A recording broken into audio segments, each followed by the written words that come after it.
Дорогие коллеги, добрый вечер. Позвольте вас, во-первых, приветствовать после длинного пандемического перерыва в работе нашего семинара. Мы теперь надеемся, что все будет хорошо, и мы будем с вами встречаться регулярно.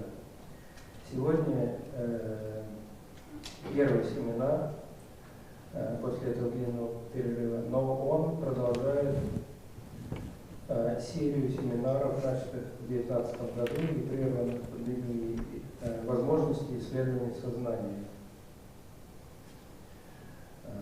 And I am extremely honored to have as a speaker at our seminar today Professor Georg Northoff, or Georg Northoff, which will be a proper German pronunciation of his name, because Georg is originally from Germany, and he represents the several disciplines which are exactly the match which would be important and necessary for this series of seminars on the approaches to the study of consciousness. He had a medical degree, and he was qualified and specialized in psychiatry. So the study of pathology of conscious subjective mental states, the direct door into perception of what is going on in our brain. He then got 2 PhD degrees, one in neuroscience and second in philosophy. And these three parts of the triangle form a unique expertise of Georg, because he has made a tremendous contribution to the understanding of the global organization of brain states, rested brain states, encoding in the nervous system, and processes of subjective experience and consciousness. He is a prolific author in both neuroscience and cognition and cognitive neuroscience. He has published several books. The recent one is from 2018. There were 2 volumes on the brain in 2013 and few previous books.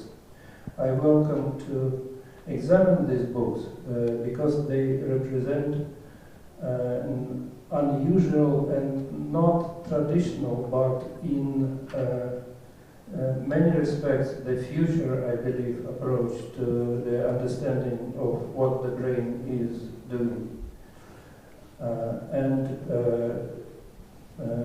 Georg will give a seminar today, and he will also make a public lecture on Saturday at noontime at the Festival of Science at the Fundamental Library of Moscow State University, 400 yards from here. I'm very grateful for Georg for agreeing to give this talk. We shared before the seminar some of our approaches in Russian neuroscience and his own approach, and we see that there is plenty of things we have to discuss, so I'm looking forward to this lecture. Yeah.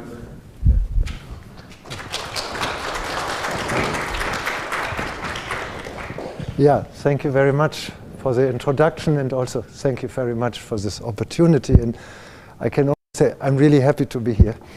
And I'm also very happy about the discussion we had, because first I learned more about the functional systems, and second I learned that there's much more convergence, as he already said, between our approach. Meaning, I think we can learn a lot from each other.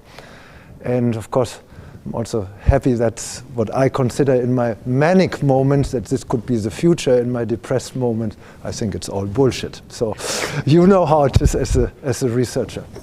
So I want to present you today sort of the scientific version of a particular approach to consciousness.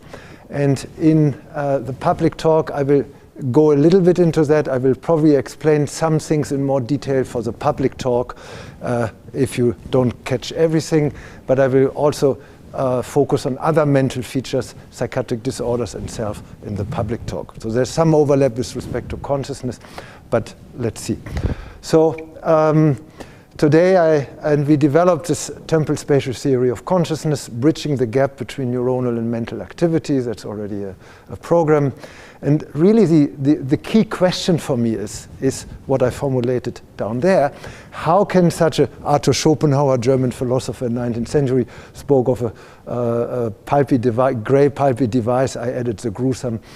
How can such a device yield consciousness and other mental features like self? So meaning I'm raising the question for how neuronal activity transforms into mental activity. So just for philosophers among you, that question is already a departure from the current approach, because they look for neural correlates. I look for neural transformation. So that's a very important starting point. I don't go into details about this. So what I think one of the main problems is in current neuroscience, I'm not allowed to walk because YouTube forbids me, so I stay here. Okay, yeah, remind me. So what we really do, you know, this picture is very famous. Consciousness, thank you. Consciousness just represents 5% of our mental activity. And the rest is 95% obviously is unconscious.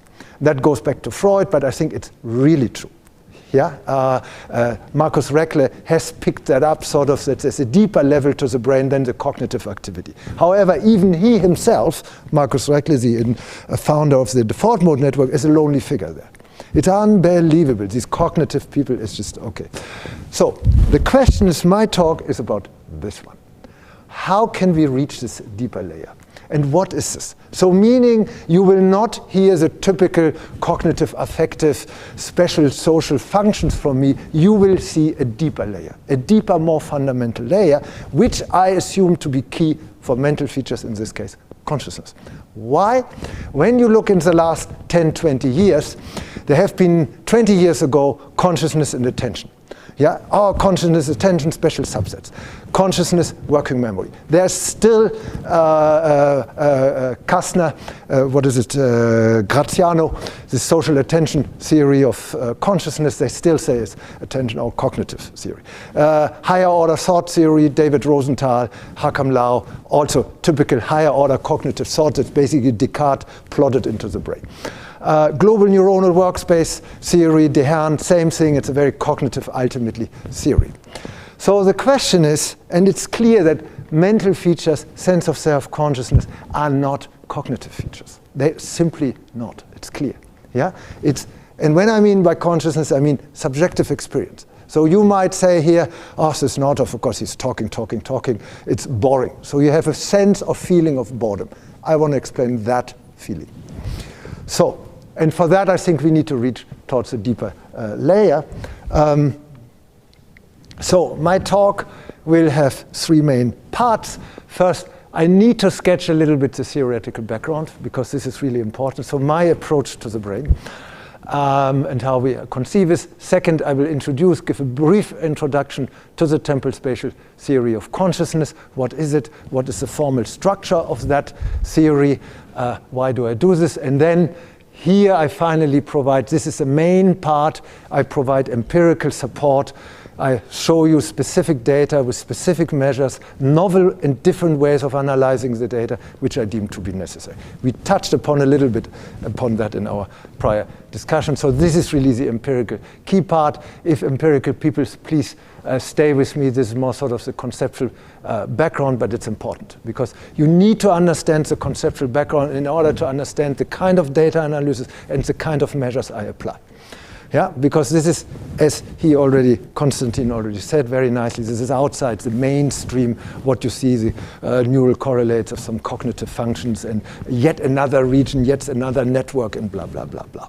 So, good. I start with the background, and this is the situation we really encounter. You have, and I touched upon this before in the discussion with you guys, we have sort of a gap of contingency. We do not have an intrinsic, or philosophically speaking, necessary connection between the neuronal and mental. Yeah, it's like, oh God, I don't have a proper comparison. It's like before you knew that the chemical formula of water and the liquid or the ice were similar, were the identical, there was a contingency between the two. Yeah, you didn't know that they were related. That's the situation we're confronting in the current neuroscience of consciousness and other mental features. So, and I argue you will see that our approach to the brain is simply a mismatch. When you have mental features, you have a certain structure, you have a certain dynamic, you have a certain topography, spatial organization. However, dynamic of consciousness, William James, streams of consciousness. Yeah, you have a continuous change pattern, and that consciousness consists in those patterns. That's dynamic. Spatial topography. You have a subjective spatial experience which can differ between the two. That is topography. So you have a mental topography. You have a mental dynamic. However, we approach the mental topography with specific regions or networks in the brain. So that's the first mismatch. Yeah? So how can you capture your whole mental topography with single regions and networks in the brain? It doesn't work. It's a mismatch. Same with the dynamic. So here I say, and you will see this in the analysis of the data, it's very fine-grained detail in the supplementary method part, usually that they just analyze discrete time points. They hardly never analyze the relation, the degree, the relative change from time point to time point. It's a very subtle difference, but makes a huge difference. Yeah? And you see it, and people, because they take it so for granted, they just slice up the time points or average across time points. This is another favorite strategy in the data. Yeah? And you really need to look into details there. So, and that, of course, also the other thing what I say is related to contents. They focus very much on specific contents, and they assume different contents, different neuronal activity.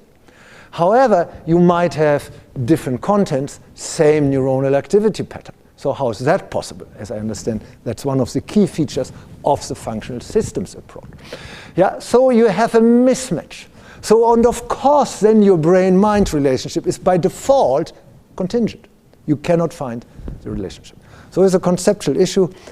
Here, my suggestion is, and that's my approach, we had a larger paper on this one last year in Physics of Life Review, and it's actually a Russian editor. That's why he was open to this kind of stuff. Yeah. So here we say, we look the brain in terms of topography. So we take a whole brain holistic approach, and then we look how the global activity is related to the local activity. I show you an example of that for the fMRI guys among you, global signal topography, just on the side, which will come later. Dynamic. Temporal changes, how is the relationship, for instance, between slow and fast frequency? Yeah? It is not the single frequency. It's not just theta alone. It's not just delta alone in the EEG. But it's the relationship, the slope of the curve between their power, for instance.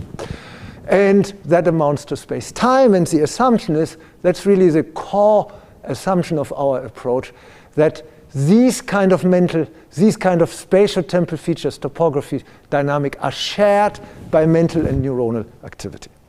Yeah? So you have your spatial topography of your neuronal activity might surface in the spatial topography of your subjective experience. I know, and the same thing that your temporal dynamics of your brain might surface in the temporal dynamics of the changes in your consciousness. And we're doing that. This is, of course, the very early stages, and then we speak of a concurrency is this paper. So that's really a key paper which bridges the gap between the conceptual and the empirical. So if you want to understand, there are several examples in that paper, and that's really a key paper to understand the background here. So, and then, of course, I will come later that we call that spatial-temporal neuroscience. And explicitly in spatial-temporal neuroscience is not just a little bit the resting state, investigating some networks and some frequencies. No, it's a global approach, it's a temporal dynamic, and how that transfers into mental features and also structures cognitive features. Yeah? So I will come back at the end of my talk. So that's basically the theoretical background with which I operate, and always keep in mind this is very different from the traditional cognitive view of the brain. Yeah, in terms of module, okay, then they have some interaction between the modules, and but the global activity is at best an addition or summation of all the local networks. Yeah, and they start again with these abstract entities in the fMRI, the resting state networks, or in EEG, the different frequencies. So now I show you that is the background that I say consciousness is intrinsically temporal spatial, and the temporal spatial features of your experience of consciousness are shared by similar analogous temporal spatial features on the brain. So that's the main idea, common currency, temporal spatial theory of consciousness. Yeah, and that goes, and you will see we did a larger review paper last year. I did this with Victor Lammert 2020 on the different theories of consciousness, and then we say, okay, and that really, our theory is really different in the whole thing. So show you this one. This is a background. I'm in Russia, so I probably don't need to explain much what I mean by temporal dynamics.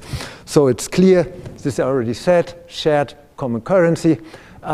Similar temporal dynamics in your mental states. For instance, the degree to which your thought changes. We have a paper in revision, your thought dynamics.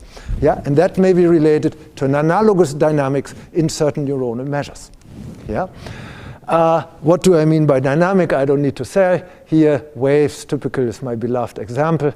Larger waves, larger waves are slow, but very powerful and more spatially extended. Whereas smaller waves in the seaside are less powerful, less spatially extended. That's basic principles of dynamics. Yeah, nothing else. And I argue they also hold for the brain. And you can measure it. And that is related to consciousness. That's basically the idea here. Typically, we look at the whole brain. Here's a certain topography. Here's the time series. You can decompose this. You all know this. Different frequencies, infraslow 0.01 hertz to 1 hertz, infraslow, which you measure with fMRI, faster ones with EEG, and of course when you go to the cellular level, you go even more up. So that's basically the idea. So that is the paper where we introduced that, 2017. We had many empirical studies since. I will show you some of that, and we have an update of the theory which will come out probably beginning of the year. And I was surprised how much empirical support also by others has been generated in this. So key point of this TTC up first. It bridging the gaps between spontaneous and stimulus-related activity. So this sounds completely trivial to you. However, when you have an fMRI, you have three kinds, there's a joke going on, three kinds of reviewers. First, you have reviewers who don't like resting state, say it's bullshit. That's the cognitive task people. Then you say, you have the resting state people. Okay, task-evoked activity is not relevant, just resting state. And the third type of reviewers who don't like fMRI at all. So, but that really reflects it very well. So you will see, for me, the interaction between spontaneous activity and stimulus is key. So we had a 2010 paper in Trends in Neuroscience on that. We spoke of rest-stimulus interaction. So and in the meantime, you will see some of that later. We devised these mechanisms. Yeah, and that holds also on the cellular level. That we show, look, the interaction between stimulus and task and resting state activity is non-additive, non-linear. And we even have a paper showing that on the cellular level. And that non-additivity, I suppose you will see later, has huge implications for how you perceive the external input. So, meaning, I come here to the second, that tentatively we claim it also bridges the gap between neuronal and phenomenal features. Meaning, we have neuronal hypothesis, because you need to revamp just the basic neuronal mechanism of the spatial temporal dynamics are not really fully clear in the current basic neuroscience. I'm always surprised how much I need to go into basic stuff. Yeah, I'm just in application. But yeah, and then of course the key is a neurophenomenal hypothesis, and I will show you some examples. Please forgive me, we are in the early days. I cannot provide that much empirical support to that, but I indicate. Yeah, because the phenomenal level, of course, is a difficult one. So, next one. So the main idea, this is a very complex table from the paper in 2017, but it tells you a little bit the structure. So we assume you have different kinds of dimensions of consciousness. Traditionally, you have the level of state, arousal. When you sleep, your level or state of consciousness reduces, and we assume for that a particular mechanism which we call temporal spatial nestedness. I will explain that, what it means, and you will see the Russian dolls become central here. Then, so that we assume particular to be associated with a resting state. Then we have, and that's really a new dimension, we have what we call the form or organization of consciousness. So that philosophically obviously has a strong Kantian background. What do I mean by form? When you, for instance, you had this example before with the music, you're tapping to the rhythm of the music, you have a certain organization of your neuronal activity, meaning it's structured by the structure of the music, by the rhythmic structure of the music. And your brain synchronizes or aligns. And so meaning it establishes a certain form organization, and that's key. I call this temporal spatial alignment, and you will see, I will explain that in detail. Then we have the actual phenomenology, the subjective experience, often called in the philosophy of mind qualia, a qualitative experience. I suppose that to be related to rest stimulus or pre-stimulus stimulus interaction, and we call that mechanism temporal spatial expansion. More detail to be followed in the later parts of the talk. Then the fourth mechanism is sort of the cognitive processing. That's basically where most of the current theories of concept, basically the consequences of all of these processes, the cognitive, when you become aware of your own consciousness. So in the philosophy of consciousness, net block access consciousness. This is phenomenal consciousness, this is access consciousness. And most theories operate here. So the IIT integrated information theory claims to be here. Global neuronal workspace, recurrent processing theory, higher order thought theory, all operate here. So, but they all leave that out. Then you have a couple of resting state theories, the entropy theory by Carter-Harris, and you have the Finkelkreuz brothers sort of operate here. Yeah? So what we do, and that is this integration between spontaneous and task-evoked activity. And what links the two are temporal spatial features. And I will explain that. And for instance, the conceptual here, neural correlates of consciousness would be here, neural consequences here, and here I speak of a neural predisposition of consciousness.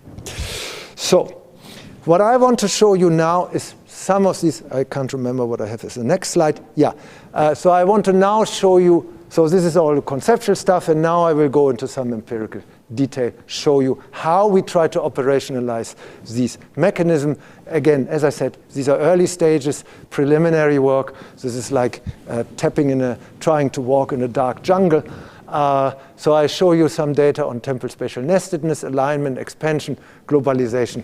This is for me, I'm more interested here in these parts of things. So I come, as I said, to this part. So this is now the key part where you can basically say whether I live up to the concepts I'm introducing here and to the model. So first mechanism, temporal spatial nestedness and the level or state of consciousness. It's clear, so I'm going this one, and this is about spontaneous activity, and particularly different kinds of temporal spatial features. As I said, I'm operating on the systemic level here, like infraslow fluctuations are important, temporal correlations, cross-frequency coupling, small worldness, graph theoretical measures. We had that before. and dynamic repertoire, and I will provide some flesh to the bones in the following. And first, of course, what do I mean by nestedness? I want to give you a little bit background. So in order to capture these kind of measures of temporal dynamic, you really need to go into physics and engineering, because they have a whole repertoire of different measures, and which you do. So when I explain you here some of the measures very briefly here, because they're important in the subsequent slides. So you have your, this is about temporal dynamics, brain dynamics. I show you here power law exponent scale-free activity. So you have your time series, and this time series, if you do a fast Fourier transformation or Hilbert transform or wavelet transform, you can decompose into different frequencies. Probably in your cellular data, you can go even much faster in the frequencies. In my world of EEG, fMRI, we can basically capture this here, the infra-slow frequencies, 0.01 hertz to 1 hertz. So it's basically 100-second cycle duration to 1 second. And then you have the traditional EEG frequencies, delta 1 to 4, theta 5 to 8, theta important, memory, learning, hippocampus, you all know this. Alpha 8 to 12, very important, it's basically like a gate. And then you have the beta, important for sensory-motor function, and gamma. However, I'm not interested in just all these single frequencies. I'm more interested in the relationship between these frequencies. So if you want to say so, I take a global dynamic approach. Yeah? So I'm interested in that you can plot, and I already mentioned, remember the example with the wave, with the C waves. Slower waves are much more powerful. That's what you see here. So here we plotted the frequencies. This is the logarithm, the frequency, and the power. And you see the lower the frequency, the larger the power. The faster the frequency, the less the power. Now you can measure this, the steepness of the curve, the shape of that curve. So that's basically a global across all frequencies. And you can measure the steepness or the shape of the curve. And that you can measure that by what is called the power law exponent, PLE. And you will see that again in my data, because you will see that the degree of steepness of the curve is highly relevant for consciousness, the level and state of consciousness. I will come back to that. Then the other measure, which I will come back, is the temporal autocorrelation. So you can measure the degree that, from, let's say, you have activity recorded at T1, T2, different time points, T1, T2, T3, T4, T4, and so forth. And then basically you have, of course, the highest correlation of T1 and T2, and then it's gradually decreasing when you go to more distant time points. And that degree of decrease you can measure with what is called the autocorrelation function. I will have another figure on that. So I focus now, there are various other measures, but I focus on these two measures, on the power law exponent and the temporal autocorrelation. So, and I said, we closely work together with physicists and engineers, and I have actually some PhD students from engineering, because they have all these measures of signal processing. Yeah, and they're really good in that. Yeah. So this is a paper now where we investigated anesthesia, surgical anesthesia, as a typical instance of a loss of consciousness. So you have this in the consciousness literature that basically you investigate altered or disordered state of consciousness, and then you infer from the changes whether that measure or parameter is relevant for consciousness. And this is, of course, obviously, you all know this in anesthesia, you lose your level or state of consciousness. So this was done by a very clever postdoc of mine, Jianfeng Zhang from China, who is now assistant professor in Shenzhen just recently. So what did he do? So he calculated the fMRI, and now for the fMRI specialist among you, he did a voxel-based approach. He calculated the power law exponent. Remember, that was the steepness of the curve of your power spectrum for each voxel in the brain. And you can see this here. So this is an fMRI. This is the same subject. It's an intra-subject, awake and anesthesia. And you can see the more red, the the higher the power law exponent, meaning the steeper the curve, meaning the more slow frequency power relative to fast frequency power. That's what you can see here. Now in anesthesia, you can see it's completely blue. Basically, there's not much slow frequency power, and you will see why. It's a very interesting thing. Then he did the difference, intra-subject comparison, awake versus anesthesia, and you see basically the huge difference. So now the interesting thing. Look at this. So this is the power law exponent. The steepness of the curve is described by beta value. That's why beta is written here. You see, that's the typical power spectrum. This is the frequency range of fMRI, 0.01 to 0.1. This is the power, normalized power, important. And you see the typical, much more power in the slower waves, much less power in the faster waves. So, and indeed, I always like to compare the brain to the sea waves, because that's the way I imagine it visually. That's the way it is. Yeah? Because after all, I mean, the brain, there's nothing special to the brain. The brain is a dynamic organ of nature and embodies the same principles. I think it's more us who make it so special, because we don't understand it. So now, the interesting thing, look in anesthesia. The power spectrum is completely flat. There's no difference between slow and fast frequency anymore. So meaning the shape of the power spectrum is completely lost. Yeah? So if you don't have that shape anymore, you lose consciousness. Yeah? And here you see the comparison between awake and anesthetic. So you lose the shape of your power spectrum. You lose, and that is important now, interesting, I will explain that later, the temporal nestedness. Your faster frequencies are nested within the slower frequencies, power-wise. Yeah? And that's my beloved example. Some people know the Russian dolls. I will probably show some of that. So then I skip that one for the sake of simplicity. And this is, sorry, I skipped those pictures because it's too complicated. So here, what I discussed with the temporal nestedness is this one. So these are very nice figures made by my co-author Federico Zilio, an Italian philosopher and neuroscientist, and who is a co-author on the here on this paper, which will come out soon. And because he always makes so nice figures, you will see more of them. Another postdoc from Spain called him Federico da Vinci. Yeah, so I really like that. So you see here is the healthy state.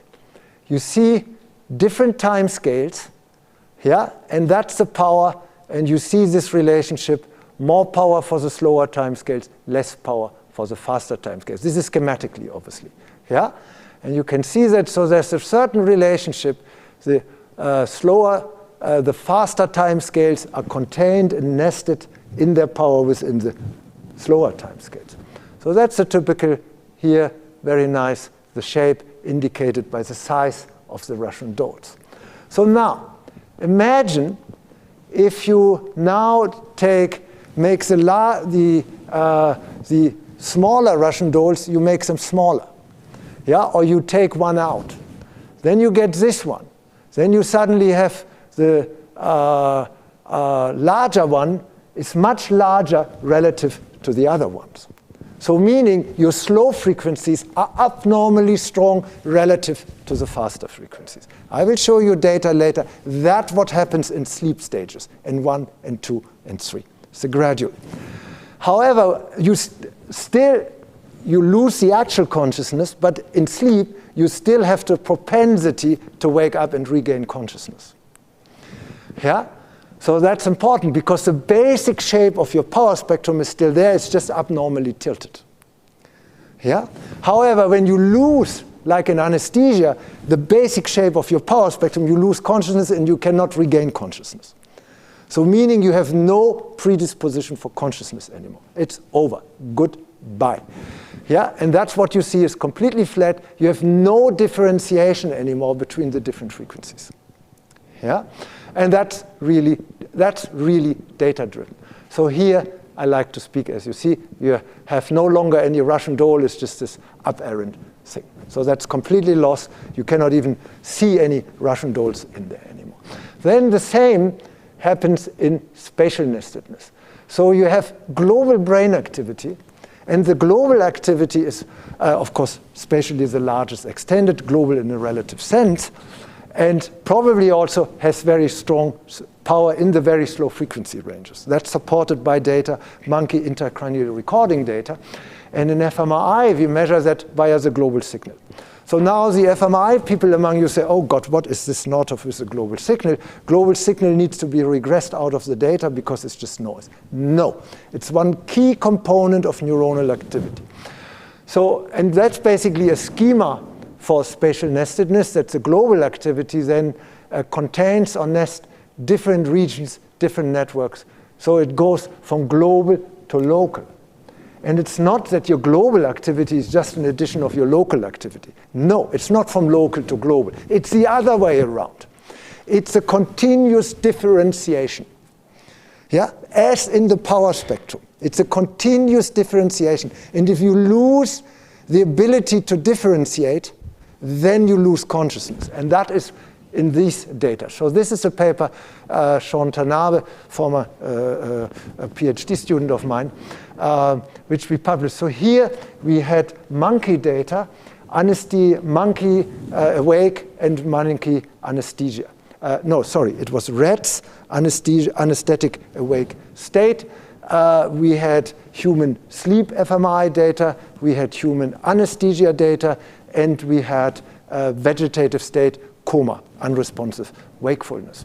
And what we saw in all these different data sets, we saw that the global activity level was decreased and parametrically decreased relative to the level of consciousness. Meaning, the lower your level of global activity, the lower your level or state of consciousness. So that is very interesting. And it's really, and we hold it across all data sets, and it was a parametric relationship. Yeah, because we had also different sleep stages, for instance, N1, N2, and 3.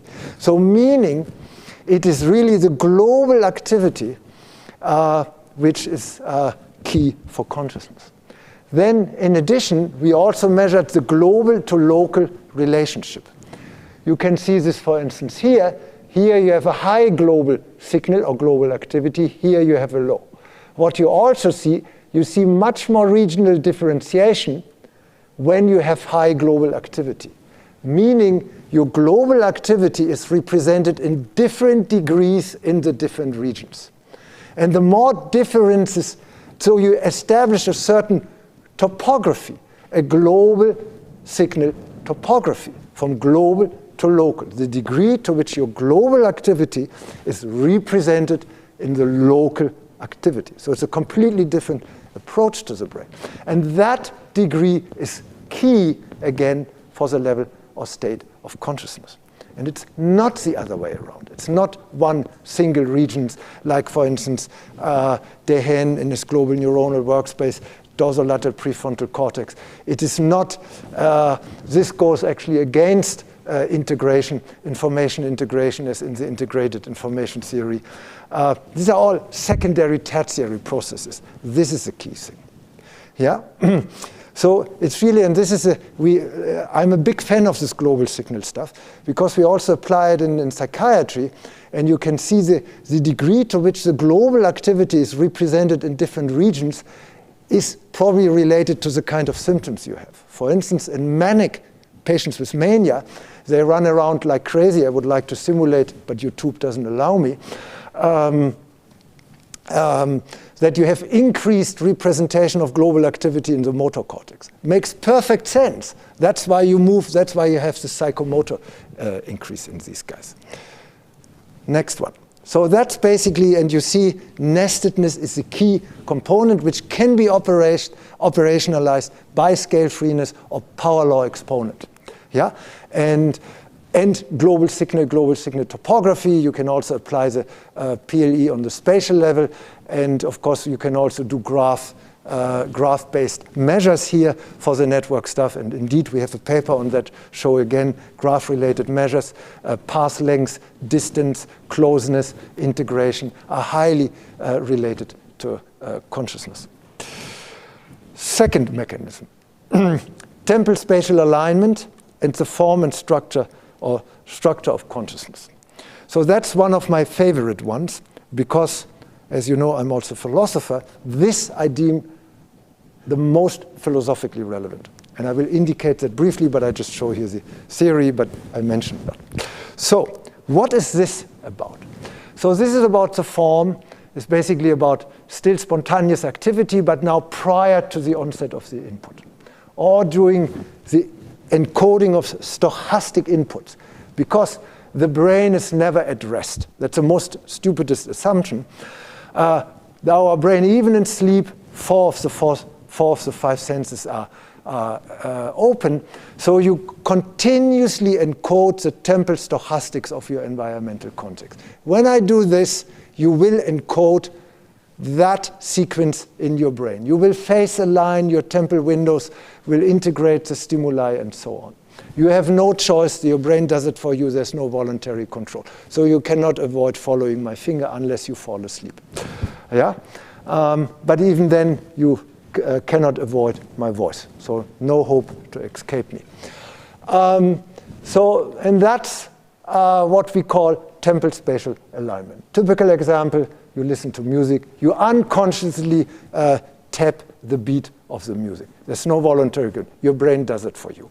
Yeah, that's, remember, the 95% unconscious at the beginning.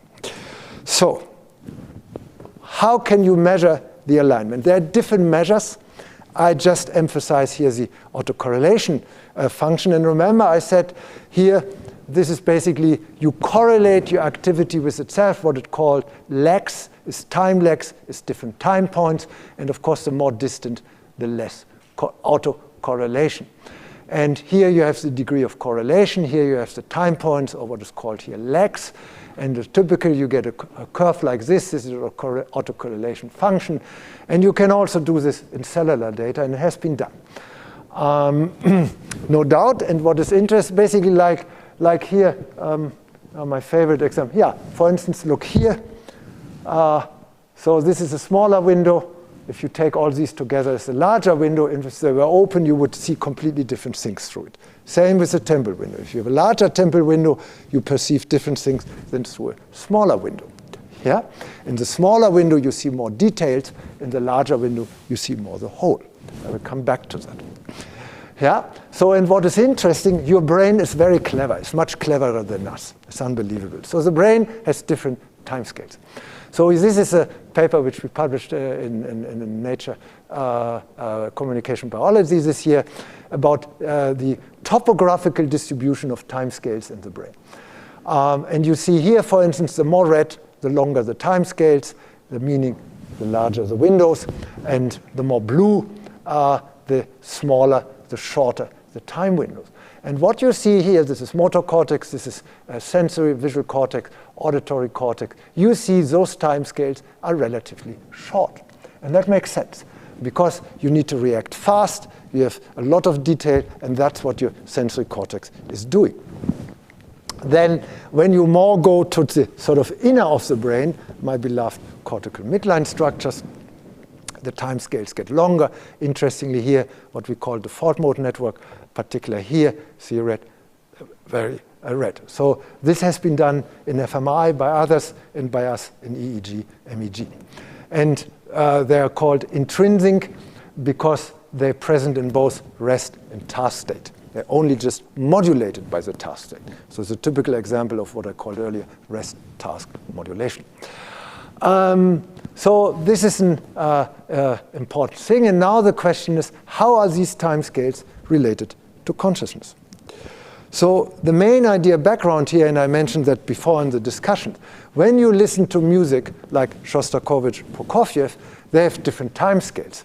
And these composers are usually masters in integrating these different timescales, that to compose their pieces in such a way that you hear certain things together and certain things not. Meaning they are masters in deciphering which tones, which sequences will be integrated in your perception and which ones not. So I always say to my partner, who is a composer, that there's much better knowledge of neuroscience than I have. Yeah, it's an implicit knowledge. So what do? You match your own intrinsic timescales of your brain with the timescales of the environment. That's why you can synchronize with the music. That's why you can follow my speech. You synchronize your timescales with my speech, and I emphasize certain things so that you know, okay, now I probably need another window because he emphasizes so might be important. So your brain does it for you. You have no voluntary control over that. Forget all that. Yeah? So you have this matching, and this is completely unconscious. Yeah? I'm not talking about anything cognitive here. Yeah? It's a continuous matching of environmental neural timescales in your language. That's why I'm so interested in encoding. So the cognitive neuroscience and a lot of Anglo-American neuroscience always focuses on decoding. How can I decode contents from the neuronal activity? But that's secondary. I'm much more interested in how the brain shapes and constitutes what we call contents. That's the encoding. Yeah? When you see my Unlocking the Brain 2014, the first volume, the first introduction is just all about encoding versus decoding. Yeah? So, and this is, I think, a key point, and also key, I think, also on the cellular level. And I was really very interestingly, positively surprised that you link the functional system very close to the encoding processes. Yeah? That was very, very interesting for me, that you basically almost, as I understood, a device and intrinsic relationship there. So, meaning what you match, how you relate your brain to the environment is through the timescales. So now, is that important for consciousness? So that by itself has not been much investigated, and we're devising now a lot of studies where we analyze the timescales of the input and the timescales of the brain. So now, the interesting thing is now, are these timescales related to the to consciousness? So this is an investigation by Federico Ciglio, who does the nice figures, Federico da Vinci, who is a philosopher in neuroscience and a scientist in Pavia. So here's the idea. We link intrinsic timescales to consciousness and also input processing. Because you will see he did a very clever thing here. So the first thing, so this is again, this is kind of curves you get. It's your autocorrelation window. Remember the time lag correlation. And this is the kind of curves you get. Here each line is one subject. You see considerable intersubject variability always. And then basically at 0.5 of your autocorrelation, you determine the window. And that's what is called autocorrelation window, or short ACW. He also calculated the power law exponent. You can see this here. I focus mainly.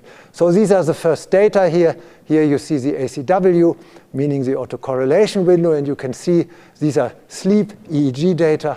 This is REM, non-REM 1, non-REM 2, 3, and these are dreams, REM stages, and you see an increase timescales. That was expected. Your timescales become longer. Why? Because your slow frequencies become relatively stronger than the faster frequency. A typical finding, shift towards slower frequencies, and you lose consciousness. Your autocorrelation window becomes longer. Next thing, then he did the same in anesthesia. Different forms of anesthesia, it's all EEG now. Ketamine, you see a prolongation of the timescale. You see a much larger ACW prolongation in sevoflurane. Then here, anesthesia, again, you see abnormally long autocorrelation window. So what does this mean? If you have a longer autocorrelation window, you integrate much more. It's like you have a bigger cooking pot, you put much more things in there, they all become the same. If you have a smaller cooking pot, you cannot put as much in there. So much remains outside. So here, basically, everything becomes equal. And you will see that will happen in perception. I will show the slide. So now you say, yeah, Northoff, but how are these autocorrelation window changes really, are they really related to input processing? And is that really related to consciousness? So here did a very clever thing. We had patients, which was called amyotrophic lateral sclerosis. They all lose their motor output. It's a very, very sad condition. You don't wish that to anybody, not even your enemy. So they all lose their muscle strength because the second motor neuron is disturbed, and they cannot move anymore. So at the end, they cannot move at all. They probably can't even breathe, but their consciousness is maintained. Typical example, Stephen Hawking. And so here, the output / the motor function is disturbed, but consciousness is still preserved, meaning your input processing must still be preserved. And that's exactly what we see. Their ACW, your autocorrelation window, was completely normal. Here we had also 2 patients with a complete locked-in syndrome. They couldn't move at all anymore. Yeah? So that I know, it's a rather indirect way of showing it, but still it's an indirect way that this ACW stuff may be really related to input processing and encoding rather than to output processing, motor behavior. And we have further studies now in the pipeline and papers on this. So it's a key process. Here you see the nice overview. You see basically this is a very nice graphic abstract. You see the different conditions. Sleep, you have an increase in your time scales get longer. You have anesthesia, time scales longer. Your vegetative state, your time scales longer. Your motor output is lost. This amyotrophy, this locked-in syndrome, time scales are normal. And here it's a summary. Your time scales get longer. Activity gets slower. In the sensory deficiency stat, where you lose consciousness, in your motor deficiencies, the autocorrelation window and the speed remains normal. Meaning, what does this now mean? When you have too long time scales, everything is integrated. So too much temporal integration without temporal segregation. So meaning you put all the different tones from a music piece together and you cannot distinguish anymore between the melody and the non-melody. Yeah? You just hear it as one homogeneous mass. Everything is the same. The world is one big box. And now this is a very nice figure from my Italian postdoc, Federico Zilio. You see here, this is basically, you have a repertoire, you have different types of time scales. Slow, fast, many fast, and a lot of slow and fast. So you can time resolve your external input in a very fine-grained way. So it's about temporal resolution. And now, if your time scale gets longer, like when you lose consciousness, you don't have that fine-grained temporal resolution anymore. Meaning the different time points are integrated and your picture will be blurry. Yeah? This is schematically put, but in the future, we really hope to basically reconstruct your perceptual image out of these autocorrelation window data. Yeah? So basically that's basically like in diabetes, your glucose level, you can predict the symptoms, and here basically you can predict the perception. That's the idea. That's what we are up to, the perceptual reconstruction. And so I imagine when you lose consciousness, you just perceive everything the same. It's like a black box, and ultimately you lose it completely. So, and then this is the figure I added after our discussion, hearing that you investigate these different animal species. Of course, I don't want to go into the debate whether animals have consciousness or not, because for me it's a non-question. Of course they have consciousness. Yeah, it's human arrogance to say they have not, and you see it in their behavior. So that's, for me, I know that's not an argument what I provided, but it's not relevant. But what is relevant is the scope of their consciousness, the range, the spatial and temporal range of their consciousness. Then philosophy, the classical discussion that bats can process ultrasonic waves, but humans can't. So I assume that ultrasonic waves and the time scales the bats have, humans don't have. So different species, different time scales. So this is more schematics. This is not empirical data, but for instance, you have assumed that the mouse, cat, monkey, human have different time scales. The humans have probably much more fine-grained time scales, meaning that topography of time scales, remember what I showed you, these colorful brains, they have probably the different regions' timescales are much more homogeneous in the mouse than in the human, and also monkey and human. So and with that, and remember the previous figure, how you time resolve the temporal resolution of your perception depends upon your time scales. So if you only have such a low number of time scale, your temporal resolution of how you perceive the environment in code is very low.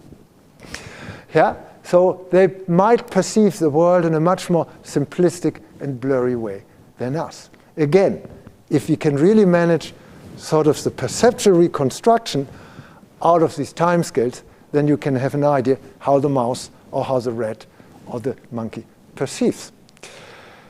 And so my ideal, this is what I'm always would love to do, I haven't realized it yet, it's really an experiment where you present the same stimulus, the same visual input, let's say, or auditory input in different frequencies. And you tailor the frequencies according to what you know about the time scales of these species. And you present this, let's say, to mouse, cat, monkey, humans, and then you investigate their time scales, and then you have a behavioral task and react it. So this would be really a cross-species time scales, and then you can do a perceptual reconstruction. And that's feasible. Yeah? So that's something, and you can do this, let's say, in fMRI or EEG or intracranial recording. So I think I leave it. So this is the review paper which we published this year. Also, the brain and its intrinsic time scales are key for input processing. That's why I'm so interested in encoding. Why is that philosophically relevant? Because this is about temporal spatial alignment, the degree to which you can synchronize your brain with the environment, with the context, the environment, or the world. And that becomes relevant for, let's say, ontological questions. Ontological questions are about the world, the existence and reality in the world. So here you have the direct link. And it also means that consciousness is not purely neuronal. You need alignment. If you do not have alignment, you lose your consciousness. Yeah? So that's a real issue. So consciousness is, for me, intrinsically neuroecological rather than neuronal, if you want to put it into conceptual context. And that's basically missed by all current neuroscientific theories of consciousness. They're all neuronal or embodied. Yeah? But it's here the link to the world.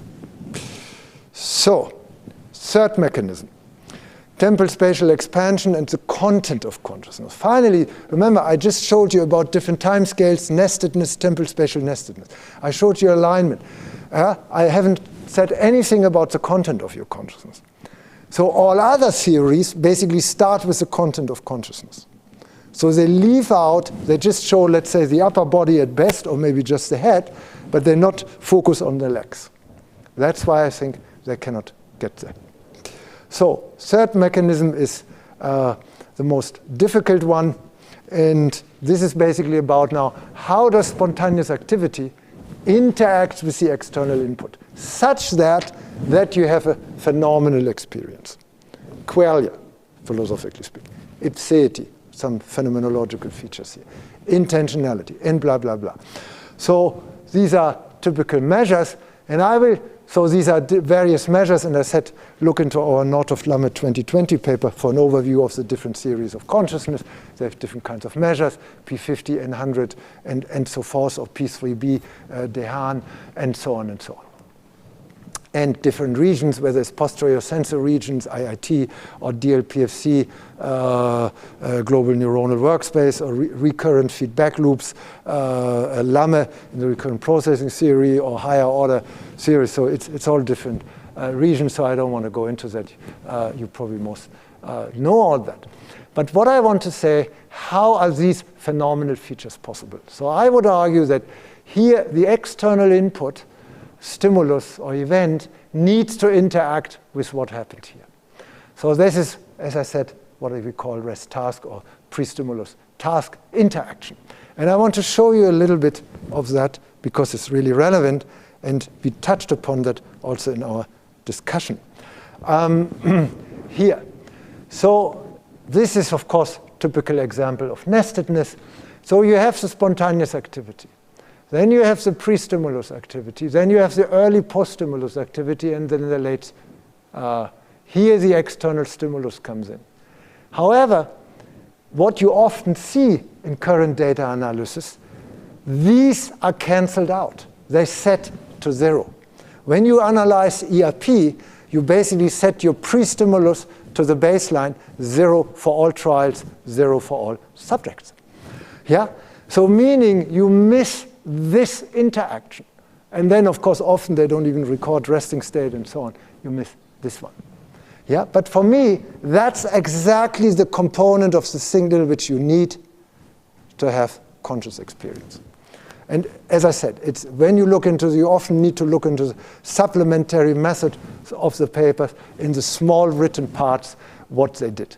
For instance, in fMRI, they scale out the scale-free component.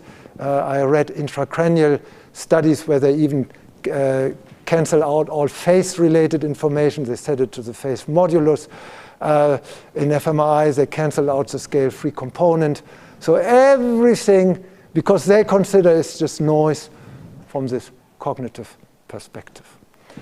So, so that's a real problem. And I now want to show you the mechanism of this and this interaction is not fully clear. So the standard model for that, have a look here, it's basically you have different degrees of pre-stimulus activity, and the stimulus induces the same degree of activity in all these pre-stimulus levels. So this is purely additive. It's just on top of it is added. It doesn't matter how high or low your pre-stimulus activity is. In each case, the external input induces the same degree of activity, which you can see here. So it's a purely additive model. And that model is really presupposed in many, many current studies. However, there have been indeed in consciousness some studies where they show that pre-stimulus activity level presuppose also predict consciousness. That was studies mainly in EEG. We have a recent study, a paper coming out on the global signal in the pre-stimulus activity. Then you have another form of interaction that, let's say, for instance, when your pre-stimulus activity is low, you don't have much change. But when your pre-stimulus activity is high, you have a lot of change. Meaning the level of pre-stimulus activity has an impact on the system's responsiveness to the external input. That's dynamic systems theory. And that is non-additive or non-linear. So this is a positive non-additivity. And then you can have also the opposite. You have very low levels, you have a high activity, and you have very high pre-stimulus level and not much change by the external stimulus. So what holds, so this is non-additive, this is additive. And there's strong evidence by our group as well as others that there's really a non-additive. And we showed this in fMRI. We showed this in EEG, is the paper I will show you next. And we also showed this on the cellular level. This is a recent paper, 2021, where we really showed this a non-additive modulation during a decision task. So that's basically, there's a non-additive, well, that's why I looked for your pre-stimulus data, a non-additive interaction between pre-stimulus and the external input. So let me show a little bit here of that. This is a paper which came out this year from Søren Veinjø Tiberge, very, very clever undergraduate student at the time, very, very clever guy. So here, this is MEG data. So this is in magnetic encephalography. And you see this is basically blue and red is here where we corrected pre-stim low and pre-stim high. And you see the difference. Corrected means that we took out the spontaneous resting state fluctuations. We call that pseudo trial. So we correct for that because you need to have, for the spontaneity of the fluctuation, you need to correct. So the blue is pre-stim low, the red is pre-stimulus high, and you see there's a positive interaction. So when you have higher pre-stim, you have higher post-stim activity relative to a lower pre-stim level. So the only difference between these two curves is the low and high pre-stim. But you see that makes an impact on the post-stim. So this is a positive interaction, interestingly occurring in the delta band. And when you then look in the theta band, you somewhat still see this. In the alpha, 8 to 12 hertz, you have the opposite. Now, the red stuff is the high pre-stim. Now you see lower activity than in the low pre-stim.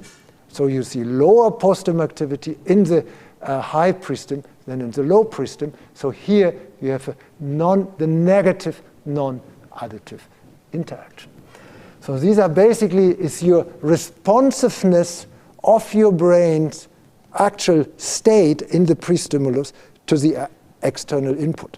So in more general terms, this means that your brain has a say in what the stimulus induces in the brain.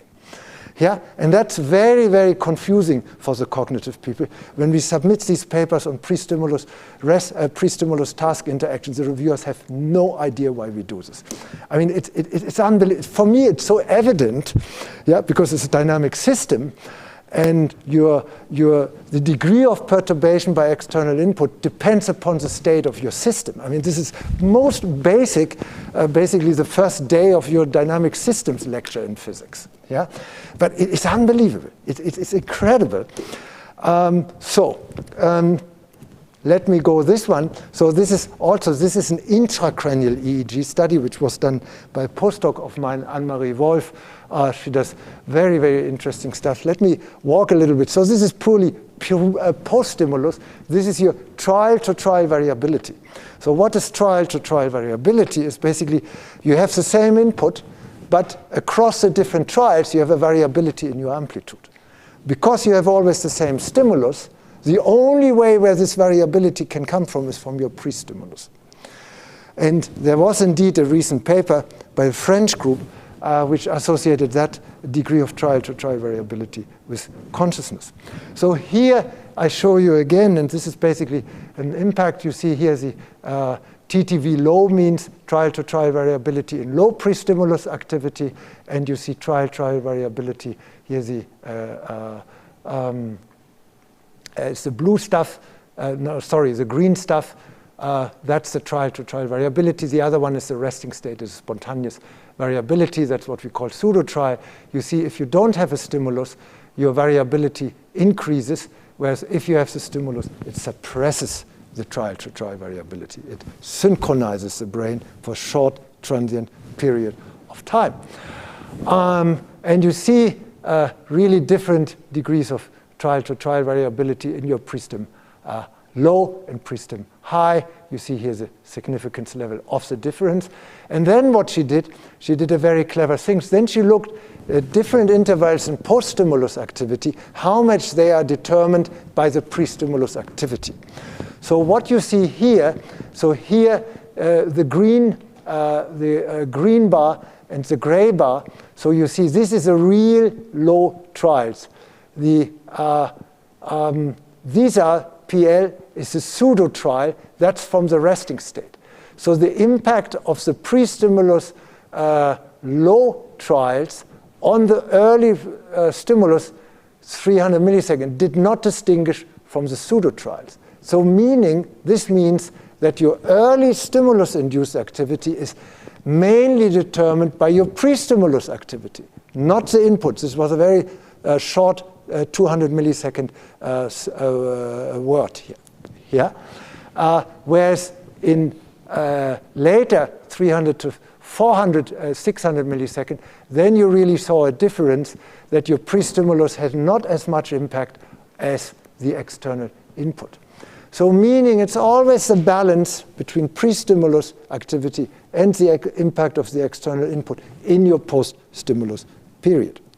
So, and there are studies, some of our stuff and others, we haven't really linked the non-additivity itself to consciousness, but there is pre-stimulus data as well as trial-to-trial variability data linking it to consciousness. So how and why do you now have a phenomenal experience? So that's, of course, the key question where everybody will measure my stuff. And if I cannot answer that question, you say, Northoff, go home. Go back to Canada. So let me, and then I want to explain this one. So let's say here you have a physical input. You have this gun. Okay? Let's say could be a Wild West movie in USA. Or maybe even, unfortunately, a real scenario. So you have, that is the physical duration of your input. That's the timing. So now that post-stimulus input meets, that physical input meets, encounters your pre-stimulus activity. Yeah? So and in your pre-stimulus activity, you have, for instance, a stadium. Yeah? So you have a certain fantasy, certain image in your pre-stimulus activity, like a stadium. As I said, this is all schematically. So now the stimulus input comes to your, the external input comes to your pre-stimulus, encounters your pre-stimulus. So you have this one, but then, of course, you integrate the two. So now I would argue that's a non-additivity. So now, next one. Then you say this may be more slower frequency, this may be more faster frequency, indicated by this faster frequency. So you decompose your external input in temporal terms here, and you decompose your pre-stimulus activity also in temporal terms. So meaning you have a faster frequency encountering the faster frequency of your external input, encountering the slower frequency of your pre-stimulus activity. What happens, you know it as Russians, the faster one is integrated within the slower one. It's a basic dynamical principle. So what happens by that, now suddenly this one is the temporal faster timescales of this one is integrated within the slower, the longer cycle durations, the larger windows of your pre-stimulus activity. So now, and then there is a non-additive interaction, so you put them two together and you perceive this one. So meaning, let's say if I had imagined here being in a lecture, yeah, I'm seeing here in a lecture, and then somebody would come up with a gun, then I would say, okay, maybe here somebody wants to kill me or whatever. Yeah? So meaning, and that's what you perceive. And what is important, now then you perceive that stimulus, let's say you present it for 100 milliseconds, and it should only be represented in your perception for 100 milliseconds. But that's not true. So you're in alpha range. Now your pre-stimulus is very strong in delta. So now you, let's say 2 hertz. So your 100 millisecond is integrated within the 500 millisecond of your 2 hertz, meaning you perceive the stimulus 400 milliseconds longer than it actually is. That's what I mean by expansion. Temporal expansion, it's a virtual temporal expansion beyond the physical duration of the stimulus. And the longer that expansion is, then you have an experience, a phenomenal experience. Yeah? So now how that is related to qualia, ipseity, etc. remains to be done, but we are trying to search that. So that's what I mean by temporal expansion. And I explain this so much in detail because I know that usually my explanations fail and that people have a hard time understanding that. So, and that gives you phenomenal features. That is your, because basically the degree of your phenomenal features is the temporal spatial discrepancy between the actual physical temporal spatial features of your input and your ongoing temporal spatial features of your brain, within which the temporal spatial features of the input are integrated. So, and I think I close to the end. So here it's an overview figure where we say this form mechanism and any measure of a successful theory of consciousness need to be able to differentiate different clinical states of consciousness. Not only clinical, non-clinical. If you cannot make that distinction, the theory of consciousness is not successful. So you need clinical and non-clinical prediction. And sort of here we plotted the four mechanisms in the 4 dimensions. This is globalization, this is alignment, this is nestedness, this is expansion. And we plotted the different mechanisms according to the empirical findings here in this graph. And you can see you have ROM slave if you're in 2 and 3, unresponsive wakefulness, anesthesia, coma, brain death. Of course, everything is set to 0. We also included here some psychotic disorders, and that, of course, to be refined. But I think it offers a good tool for the differentiation of these mechanisms. So let me conclude a couple of slides. Where come I from? This is the overview paper which I mentioned by Victor Lamme and me, 2020, where we compare the different theories of consciousness. And here we start with late post-stimulus, early post-stimulus, pre-stimulus activity, and then spontaneous activity, how we group the different theories. We focused here on, you can see this here, integrated information theory, global neuronal, higher order, predictive coding, embodied approaches, entropy, and the operational space-time by Fingerkurt. So this, for anybody who's interested in the main message of that paper, is basically that the temporal spatial theory provides an overarching framework within which these different theories can be integrated. So neuroscience of consciousness, I leave that out.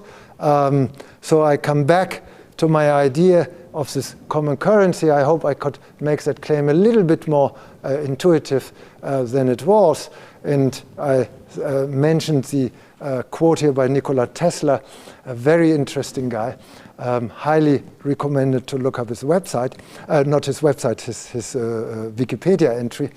And you know that Elon Musk, however controversial he is, strongly relies on Tesla, hence the name Tesla for his cars. And he said a very good thing. If you want to find the secret of the universe, think in terms of energy, frequency, vibration.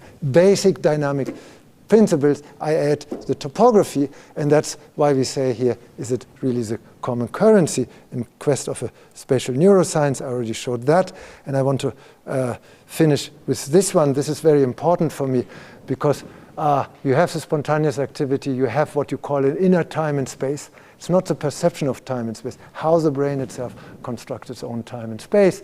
That's why I investigated all these different measures of brain dynamics and topography, and I'm constantly looking out for more measures of dynamic and topography. This could also be another field of exchange. And that's spatial temporal neuroscience, and that then in turn structures your brain function, meaning your cognitive function, social function. And when you see in the next figure, I include here the mental features. Yeah? So we are focusing on consciousness, self, mind wandering, psychiatry. And so you see they're basic, they're on a much deeper level than all these functions. And I think that's a real problem that's too high of a level. And of course, the spatial temporal stuff. And with that, I come to an end. If you find this theory promising, I would be happy. If not, I would be happy if you contradict me. Thank you very much.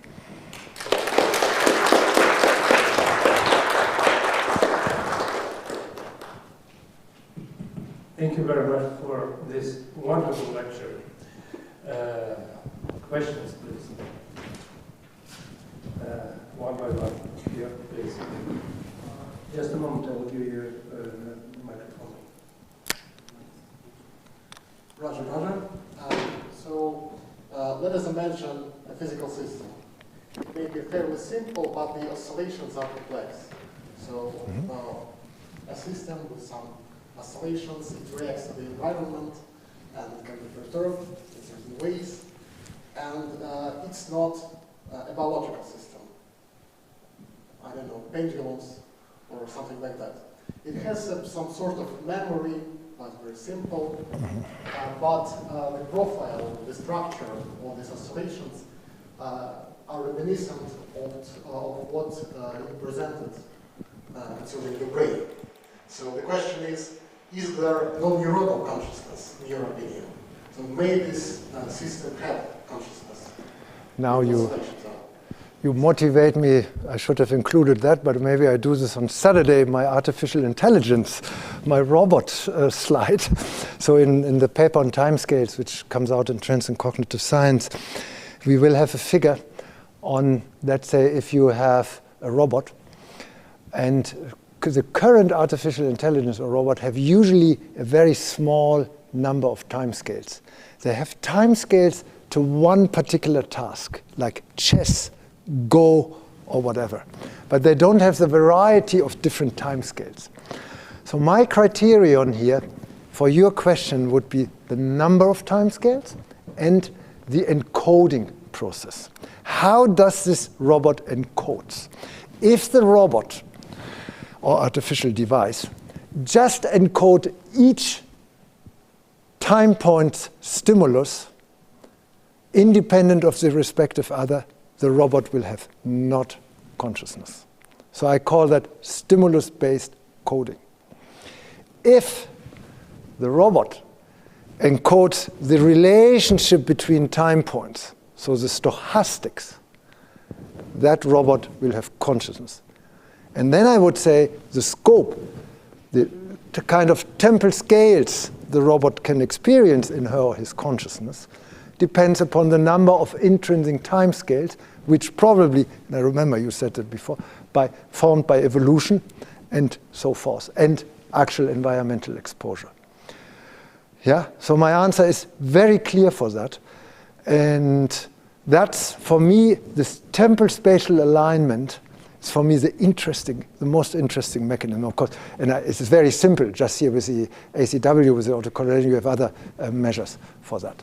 Yeah. So, and because that's what humans are still very special. You can adapt. You can learn different tasks. Yeah, we're very flexible. That's amazing. Thank you very much.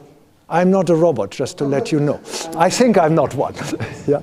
Could you pass the microphone back to the next question? Thank you for the lecture. Can you show me a slide where you have a 3D map, 3D graph? It's one of the last slides. Which? Spatial alignment, temporal, nestedness. Yes, this one. This one? No, this one.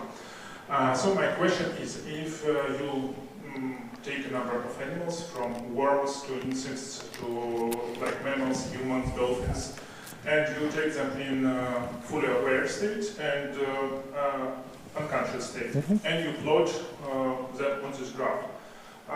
What will be the differences between, I said, insect and a human in unconscious state? What will be the difference between them in, there was an answer for one of my questions here.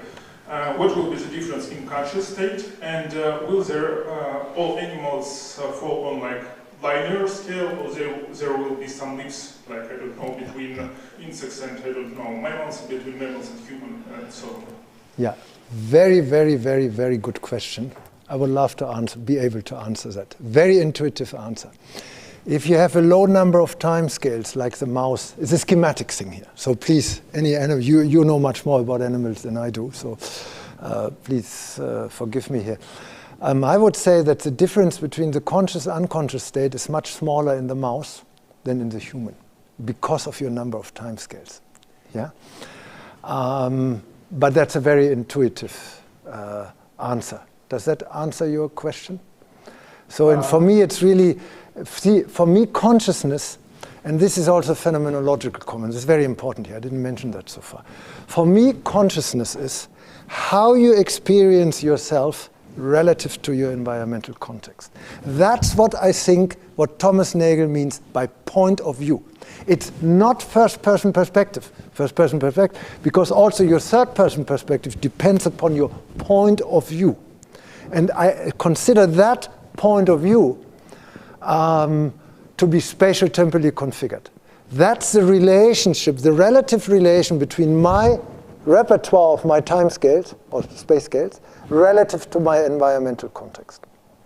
Yeah? So that gives me a point of view, literally point of view. We have a paper on that, it goes back and forth between us and the reviewers because the reviewers don't get it. Yeah, it's unbelievable. So, and I think the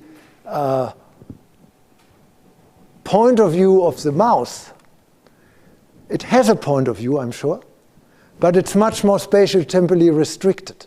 Meaning, and when you look at this one here, okay, now I need to do this, now I need to explain this. The discrepancy between the timescales of the environment and the timescales of the mouse is much larger as the black stuff here than in humans. It's much smaller. That's a prediction, but I think it can be empirically tested. One little more question.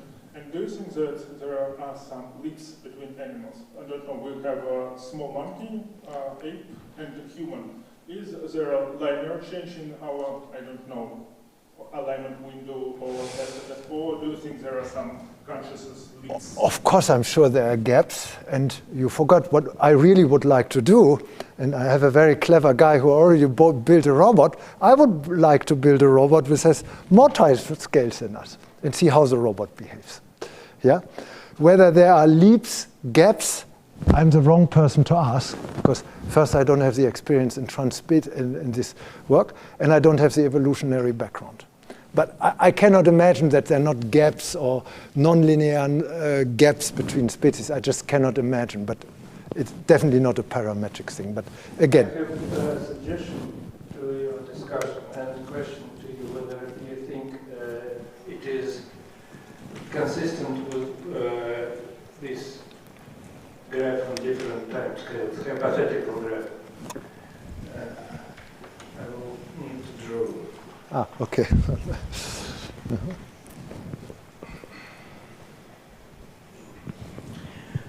These time scales have to be represented in the activity of the brain. And furthermore, they have to be represented in a kind of a not simply local but global activity of the brain. So the question or suggestion for empirical test would be, would you think it would be feasible to equate the existence of different durations of the time scales with the durations of activity of groups of neurons in a continuum? Forget about stimulus and perception and any stimulus-induced activity. Take a continuum of behavior or even resting state in the brain. And if we will record with the population recording, which we can do with thousands of neurons, and in the conscious brain, it will be a systems activity. If we will record the durations at which particular neurons, and we know that in the awake conscious brain they fire together with other groups globally.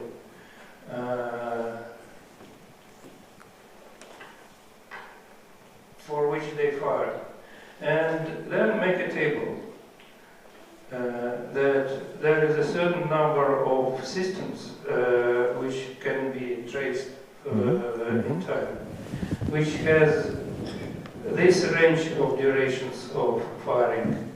Very short one, longer one, longer one, longer one, longer one.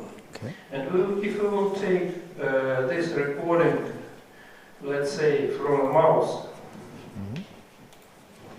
and compare it to the recording from a monkey, yeah, etc., across species, would you predict that probably we will see the wider range of durations moving along the diagram which you draw, so that what you draw here as imaginary will actually correspond really to what you observe in the systems of neural activity? Excellent question. So the first thing which I would do, I would analyze the temporal course. So I would do a dynamic ACW analysis. And basically, I would calculate an ACW, CV, or ST value, coefficient of variation. And we did that. And interestingly, so I take, let's say, the degree of variance of your time scale as a proxy, your ACW, CV, as an indirect proxy of input processing. Input could also be internal input. Yes. Yeah, it can be in the resting state. And what we observed, we're just putting this together, that we really observe, we have other measures. We had the PLE, power law exponent, median frequency, impulsive complexity. And the CV is always the highest in the ACW. Mm-hmm. So that really suggests to me that the time windows are really for input processing. That's why we wrote this paper. One of the reasons is back. So here, I would do that within and across. Yes. Yeah. And I would argue that first, your variability in the monkey is higher. Yeah, because that's an indirect proxy for the scope, temporal scope of what you encode. Yeah, so that's the first thing. Then I would also say, let's say, if you just do a topographic mapping of your different time scales, you have more regions in the brain here than here. So you have. In what respect? Yeah. That it will be unequally distributed? Yeah, that's a tricky question. What you mentioned about different brain areas, sizes for different temporal. Yeah, so I would suggest that's of course a very tricky one operationally, because if this guy has a lower number of brain regions than this one, then you cannot say this has a lower number of time scales, because you will need to plot your number of time scales relative to the number of regions. So that's tricky, otherwise you get. But that's what I would do. So I would argue probably, and then you can basically you do a whole brain topography of time scales, you normalize your number of different time scales according to the brain regions, and then you can basically calculate, let's say, a topographical time scale differentiation index. Yeah, and I expect that to be much higher here than here. Yeah, and I think that would go along those lines. And the third thing which I would do is now really trying to impute different stimuli. So let's say you're the expert. Auditory, let's say we do auditory for all three, and we present the auditory input in different frequencies. So same stimulus, just in different frequencies. We have a couple of papers now where we did this in humans.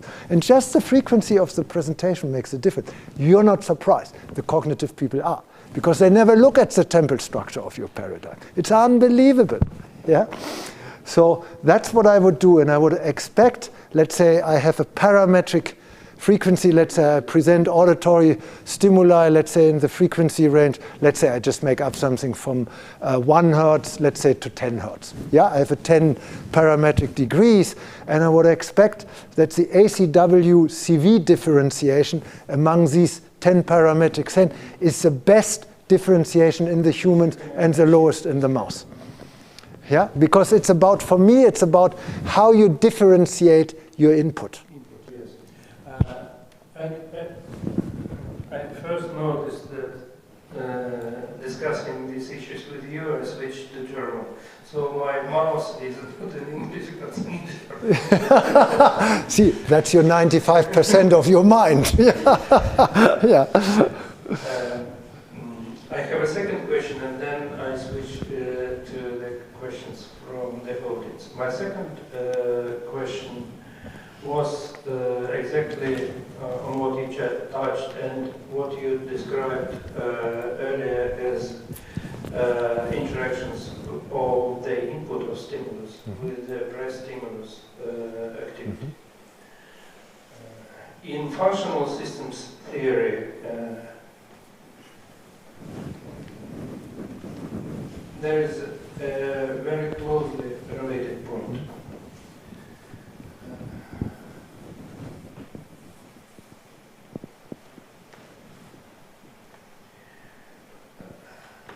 First, one of the scientists in the School of Functional Systems Theory named what we are discussing now as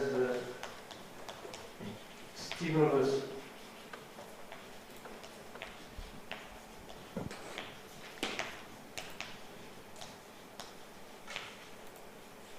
stimulus reactionary paradigm.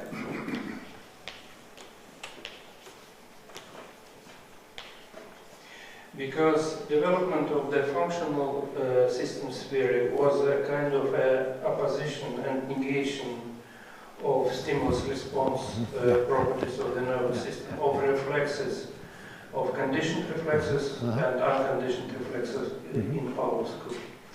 And the idea was exactly what you said, that usually there is a image of the environment where there is a stimulus and there is nervous system where certain processes start to develop. What functional systems theory introduced is that before stimulus comes, there is a stage which is called afferent synthesis, where the inputs from motivations, memory, context, brilliant. I love this. in a reverberatory manner. Fantastic, fantastic. Are integrated. And it was called in functional systems theory the pre-stimulus integration. And what comes as a stimulus in Pavlovian or Descartes paradigm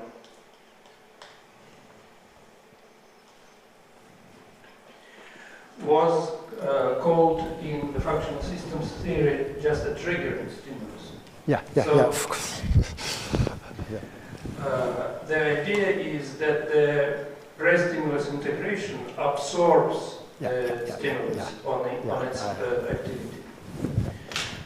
So that closely matches what we're discussing. My question now, you said that consciousness is... No, leave it. Sorry, I find that really it addresses a gap in my approach.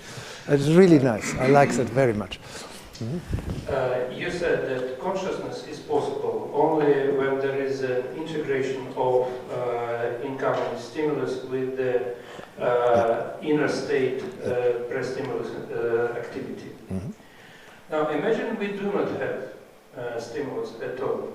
Therefore, I mentioned stimulus reactionary paradigm. You have closed eye resting state activity of the flow of activity in dreams, in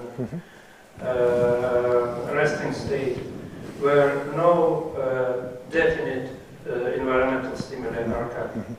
What then is triggering the consciousness in this case? It's a very good question. I really love this. First, let me just comment on this one, because I would really like to know more about this one. Because I mentioned this one here, you see this, which I put into this figure again. My problem is, and that seems to close the gap here, I didn't really, no, where is he? Here, sorry. So what you saw, for instance, I didn't really characterize this one in psychological terms. Yeah, I didn't, and that's a weakness. And my feeling is this could help me. And my guess that physiologically, this is your degree of phase synchronization. Yes. Yeah, very basic phase synchronization. There were experiments in 50s and 60s on phase synchronization during these stages of reference. Interesting. So now, the interesting thing, what we observe in schizophrenia, we observe, let's say, after stimulus onset, a decrease in phase coherence, intertrial phase coherence in EEG. They cannot synchronize with the stimulus. But the more interesting thing that already in the pre-stimulus, we observe a decrease in the synchronization. Yeah, of course, then you can say it's prediction, yeah, but what on earth is prediction? It's this one. I really like this. I would like to know more about this. Because that gives me the link from the pre-stimulus to the psychological level, yeah, which I'm completely missing. I'm very weak on the psychological side. So, and now your question, sorry. About consciousness as a condition Okay. Okay. So why do you have consciousness in the resting state? Yeah, so now you see, I see. So now, of course, you can say I'm committing a pocket, as we say in Germany, a pocket gambler trick. But so for me, the notion of input and stimulus, I use them in a very wide sense. You see that also in our review paper. So for me, it's not stimulus input, it's not just the external input from the environment, but because you have, even in the resting state, you have a continuous input from your body. We have all this research on brain-heart synchronization. Now I have a guy who does brain respiration synchronization in the infraslow range. So you have continuously bodily input, this alignment. And also, come on, even in sleep, as I said, you have still auditory input, and if the auditory input becomes strong, you can wake up, meaning you still process it. You process it maybe subliminally, but it impacts your dreams. So, and then also you have, in my Unlocking the Brain, I speak of a third type of input. Let's say if you have large neuronal fluctuations in your resting state, the brain might process that as is an internal input. So I speak of an as-if stimulus-induced activity. Right. Yeah, and I think that's dynamically at least feasible, yeah? Now, more questions, please. Could you pass the microphone to the next? Yeah. So you had a good prediction. I will follow your answer. It seems it's really a trick, because if you interpret a stimulus as internal stimulus one, then you have no spontaneous activity in your definition, like in physiological terms, like activities that connected with no stimulus at all. So the problem is how you can make alignment if you what is different between spontaneous alignment and internal flow of internal stimulus. Yeah, so I you had exactly the same argument when I was starting to ask, but I politely didn't ask it. If your pre-stimulus integration states are states, then the internal stimuli as a fluctuation of the internal dynamics contributes and belongs to this pre-stimulus states, but not the stimulus. So how you differentiate the pre-stimulus integration with something arising within this integration, but considered to be a push causal stimulus? So my first remark is, of course, more of a joke. With the spontaneous activity, your definition is more Catholic than the Pope, as we say in Germany. Yeah? No, so it's more your definition. You have a very pure definition of spontaneous activity without any input, and that's more Catholic than the Pope, as we would say. Yeah. So no, for me, the spontaneous activity is in a way, it's a misnomer. Yeah, because you have just look at the data. You have continuous input.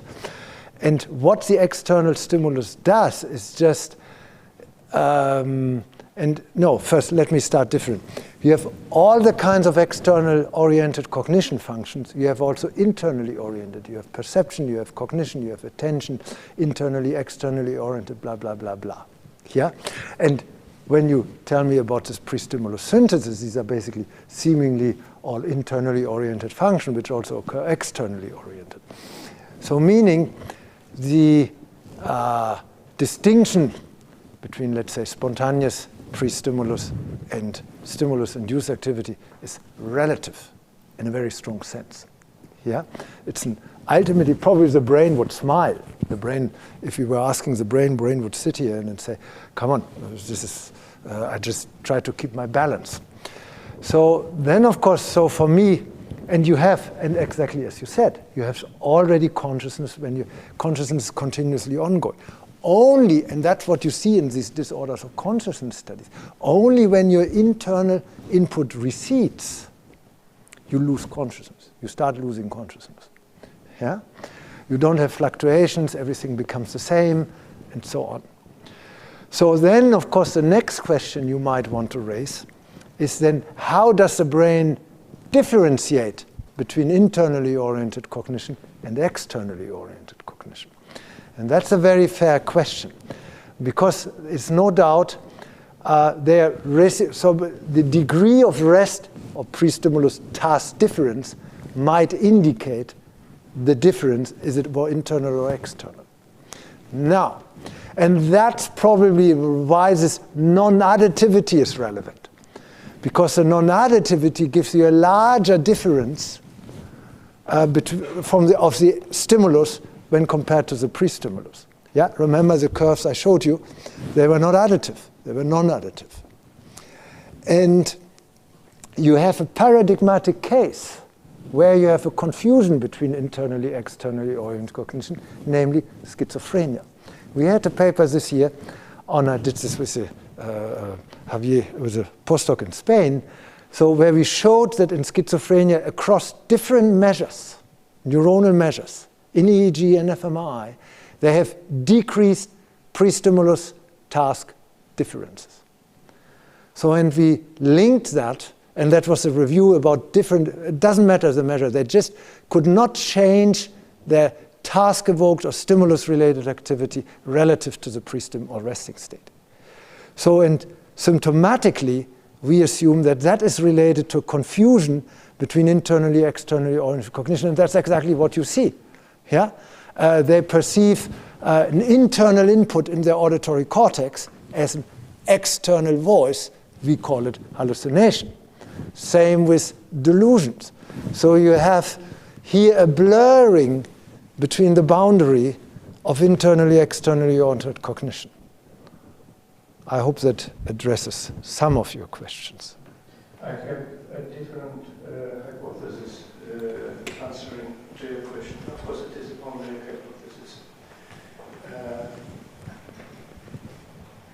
We have what we phenomenally treat as a flow of consciousness. As a what? Flow of consciousness. Flow, yeah. Okay, yeah. Okay. Which to us looks like that.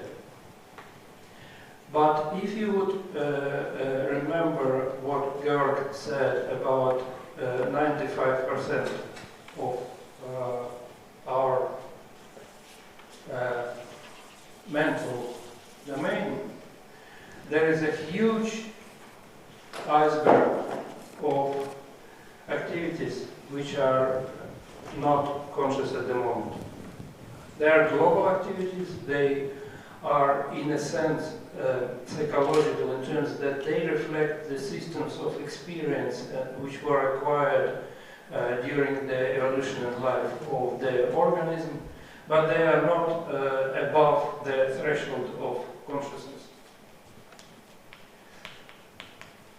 What might be, as an answer to your question, is that what we see here as a conscious episode 1 is actually the following. There is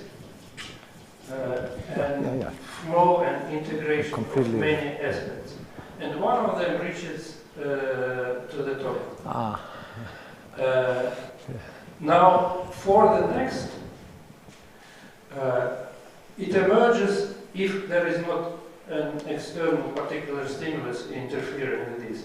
It will emerge also from the background, but from the background of all these pre-stimulus internal states activity.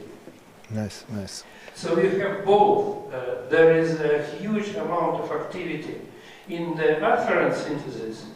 This integration, pre-stimulus integration, usually it is not consciously recognized. So there is a huge amount of this integration which determines what will happen, and there is a single episode or state of activity which reaches the level of consciousness and can be used first as a trigger to the next state, and second it is determined and absorbed by the brain integration, which is making 95% of what is active in our brain. Very interesting model. So I mostly agree. only thing I would say, it is not a single time scale, but it's a sum total of these which shapes these. It's the only difference I would. Yeah. So I would say it's the general overlap of all these different time scale, and basically here, and the general overlap across time of all these time scale construct something like this, and that's what you experience. That's your stream of consciousness. Absolutely. Yeah? And that meaning, very important here, because you asked the robot question. So what you need in your robot is multiple layers of timescales. You need a deep learning system, but the current ones are without timescales. You need a variety of different timescales to achieve this one. Sorry. You wanted to expand the question, or it's another question, a very short one. Would you place your theory under one of the philosophical doctrine like materialism, dualism, dual aspect, monism, and so on? So we smile because there were some people from the Center of Consciousness, and I threw all the analytical conceptual inventory at me, and I tried to barely escape. Yeah. So I don't want to. So it's neither dualism, monism, and all this applies. But I don't really want to go into detail about this. So clear is this stands square. So let me just make one remark. So this is an ontological question, basically, dualism, monism, blah, blah, blah. The key ontological move here is temporal spatial alignment, because your brain synchronizes with the environment / the world, and that brings in the question of existence and reality. And I would argue I develop a spatial temporal ontology, and the brain is part of that. Meaning there's a world-brain relation, and that's necessary for consciousness. So I don't need to assume the conceivability of mind based on which you ask the question, how is the mind related to the brain? With this question being the presupposition for your possibility of distinguishing monism versus dualism. But you can read more on my spontaneous, not my brain, the spontaneous, that's very funny, the spontaneous brain 2018, MIT, and you see various things on my website. So. Do we have more questions? Marina, please. Thank you for your lecture, it was very interesting. And so we are here to know how the brain is coding the information. So it's about the code of the brain. And brain is a complex structure. It's a complex dynamic structure. And so we somehow affect it. And so there are some changes in its dynamic, in its structure maybe. And we can, find some predictors for this change and decode what was the effect. Mm-hmm. So there is some effect, it codes somehow in the brain structure and dynamics. We have a way to decode it. So the question is, can a brain and its structures itself decode the information in these temporal-spatial dynamics? So it's maybe, the problem for me is that your studies are observational. So we have a correlation with some process, and its temporal-spatial dynamics in brain changed in them. But it may be, we can decode some information about human behavior, brain thoughts, just using electromyography. So it doesn't mean that the change in maybe my mimic muscles dynamics, they code something for my brain. So it's like, fMRI. We have changes in blood supply for some regions, and we can use this information to decode that this region are active, etc. But they are just linked with the activity of neurons. The link is that there is change in glucose intake, etc. So do you know, and maybe you have some approach to test the hypothesis that this change, these dynamics, they mean something for the brain itself. So that this so the brain code for brain, it's like gene code. So I like that question very much, particularly the last one you said. What does it mean for the brain itself? And that's my argument against the cognitive people. The cognitive people just consider the brain what it means for us, but not for the brain. So, and in that sense, and you might be shocked by that, I would not consider the brain to be primarily be an information processing device. I think that's an abstraction. It's imposed by us. For me, the brain, if you want to get the answer, is sort of a biological organ which tries to keep its internal homeostasis in the face of this continuous external perturbation. So it's typical dynamic systems theory, what I'm doing here. Yeah? And with that approach, for me, it's not does the brain decode, your question was, how does the brain decode the information it receives from the environment? I do not think that the brain works this way. The brain doesn't represent the information. This is one of my favorite or anti-favorite ones, this representation stuff. I mean, this is in philosophy of mind, has entered the whole neuroscience. It's a disaster. For me, the brain doesn't represent, it primarily doesn't process information. For me, what the brain does is trying to continuously match with the environment, keeping its own homeostasis. Let's say if I put a dynamic spin on the otherwise rather cognitive frisson, I would say it tries to minimize its free energy. But he means the free energy in a very cognitive information-based context. I would mean it in a temporal-spatial dynamic concept, meaning I want to align my timescales with you. So because that keeps me homeostatically stable. Yeah, one of my clever engineering, actually the first author of this review paper measured Goloshoki, he always tried to shock me and our lab members with, oh, mental features are just an epiphenomenon. Yeah, but that would go with that. Yeah, so for me, that's why for me the encoding is much more relevant. And that I say it's a code.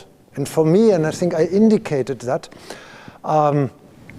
in the 2014 book, I spoke about difference-based coding. What the brain encodes is the relative difference between different inputs. Yeah, and so this one can only arise out of this one if it encodes the difference between these two guys. Yeah, if it were encode each time scale by itself, it could not produce something like that. So difference-based coding is for me probably the basic code of the brain. I know it's a very daring assumption, but and often the way the data are analyzed are stimulus-based coding, because if you analyze your data in terms of discrete time points and then you just then you never get this one. You will never get there because it's a wrong analysis, and that's what they do all the time. More questions? Can you pass the microphone? Yes, down. Thank you. I need to stay in the camera. Georg, I have two questions. First, maybe easy one, on education. Second one is the fractal scale stuff that we discussed before. So, education, suppose you have a bad student, rather not very talented, let's say, right? For whatever reasons, just not good genes or something. And you have bright person, right? And you have a couple of them. You educate first pair, or pattern good, right? And not educate first pair, it's a second pair. So basically, education, do you think that you might see different temporal spectrum, let's say, you know, for education if it matters, I suppose you do. It's like, okay, a person with education can have more global thinking, whatever, suppose, right? Now, and I guess for a person who is not very happy about having bad genes, you might have more concrete thinking, and no matter how you educate, it still be the same sort of temporal skills. How you would differentiate them? Yeah, so good question for the education. So I was approached a couple of years ago by the didactic pedagogy people. And of course I said, okay, we do this. So what we did, there were chemistry people originally. So we presented complex chemical formula, dynamic, how they change all these atoms, and then they had to recognize which is the right one. Yeah. So I went back into chemistry in my older age. Yeah, it was very funny. And and then we investigated, of course, we did this during EEG and resting state, and we had behavioral parameters for the learning effects and everything. And interestingly, the degree of scale-free activity of your rest and rest task modulation predicted your learning effects. So, and what do you do in these chemical formula? You have different time scales, the atom flies, and it's a dynamic thing, and that related to your different time scales in the brain. We could not do a direct matching between the input thing. So, and I would argue, probably you have inter-individual differences, and that's well known in your slope of your power spectrum, the power law exponent, and I can show you other data in the public talk. I think I will show this. You have really huge inter-individual differences which are not noise. And depending upon, let's say, if I have strong power in the slow frequency and less power in the faster frequency, I may not be good in fast learning tasks in those frequencies, whereas I may be good in slower tasks. If I have more in faster relative to slower, maybe I'm better in the faster learning task. You see here nicely how external, internal fits. How you decouple learning capacities, giftedness or whatever, from education, which gives you again power of having more global scale? I didn't get the which differentiate. What? Like you gave an example for learning capacities, like giftedness or whatever you want to call, like learning capacities, learning abilities, right? You're saying, oh, we predicted learning. Yeah, but what was the other one? The other one is education, basically. If you educate a person, and if he's capable of education, of course, you would give them more power to see more global scale. Right? I would say I would look at the resting state. I would do different challenge paradigms. How is the responsivity of the resting state? What is the repertoire of your resting? No. What is the repertoire of your resting state? To the degree to which you can change your PLE under external stimulation and stimulation with different time scales. And if you can differentiate different input scenarios, you might have a good predictor for learning effects later. Yeah, and second question related to, remember, our discussion is about Walter Freeman, about theoretical practice and analysis. So if you have multi-scale analysis, etc., immediately comes to the question, do you plan to play with fractal analysis? Yeah. See, what Walter Freeman, particularly what's his name, Scott Kelso does, so what I do, you see, I apply measures on sort of a mesoscopic layer, on a mesoscopic scale, ACW, PLE, median frequency, and spatial topography, and so on. Now, if you go one level more abstract, then you look for attractors and trajectories and things like that. And indeed, that's what, for instance, Scott Kelso does, what also Walter Freeman did. That should probably one level. Why don't I do that? Because I think if you really want to have a fine-grained mental resolution based on neuronal measures, I need to go into this mesoscopic level. I think that just have you the attractors might not be sufficient. But also, I'm not an expert there, so physicists or the person who sits beside you might heavily contradict me. So that's, I would say, but that's sort of the reason why I don't go to this macroscopic layer of dynamic system, but I stay with this mesoscopic layer. Can I just ask a quick question? My question is probably more clinical. I have a patient who is depressed, completely insensitive to stimulus, or indifferent, I mean, to use the word. I cannot give him medication because he's not eating and drinking. Obviously, as you probably know, there's no injectable antidepressant medication. There's a contradiction for ECT, which I suppose I could use. From your knowledge of consciousness, for me,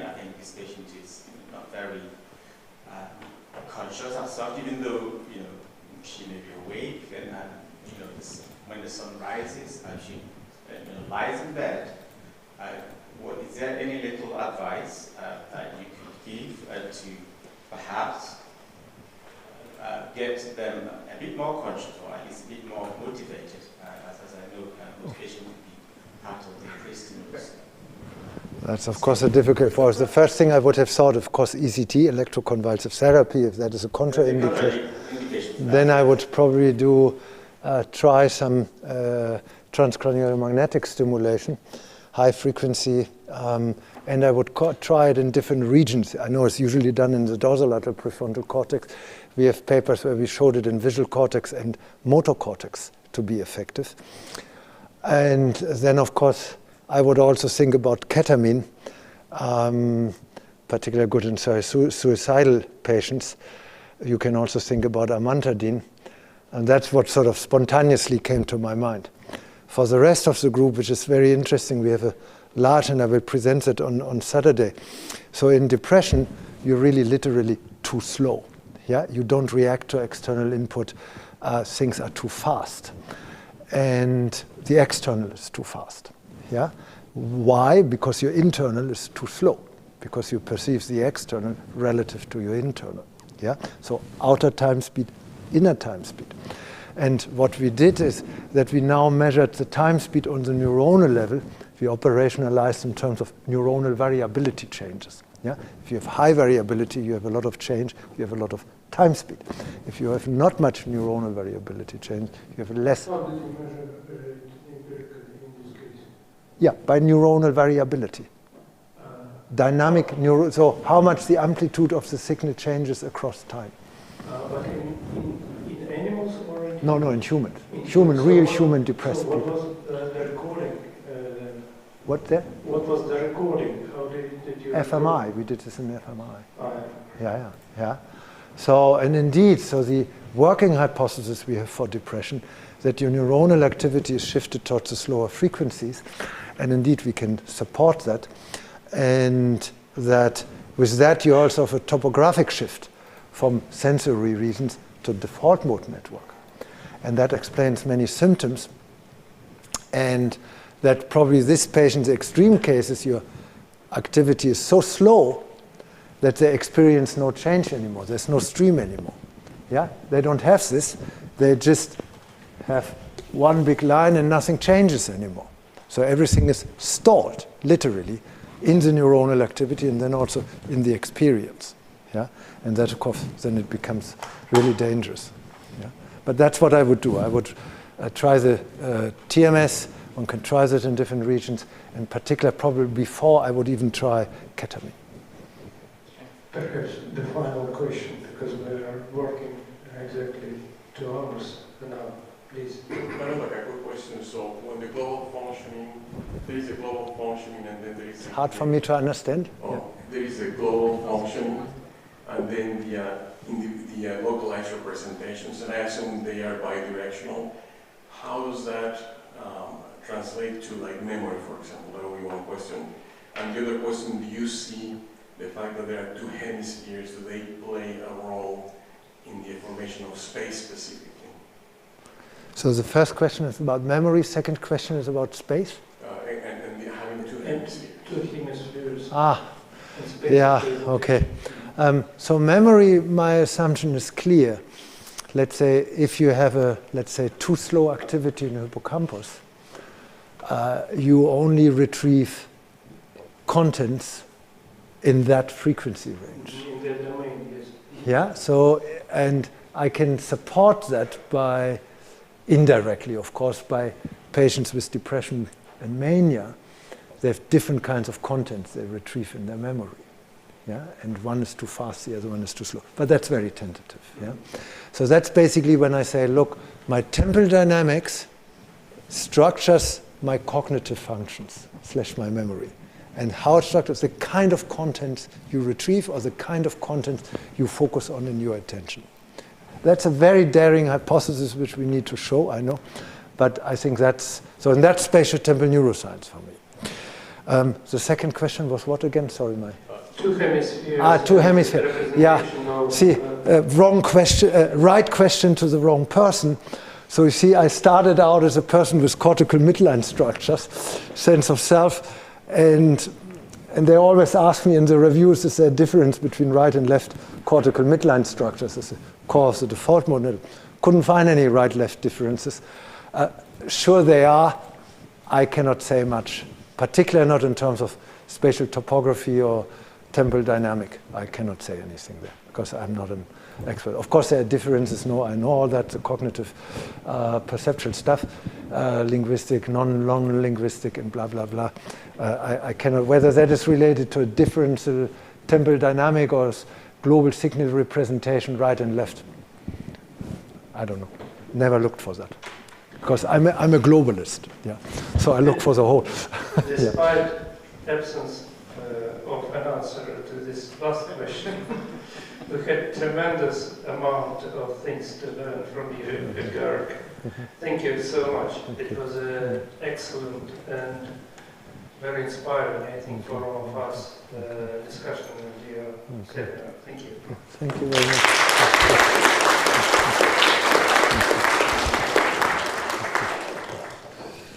Можно продолжить в субботу. Фундаментальная библиотека МГУ.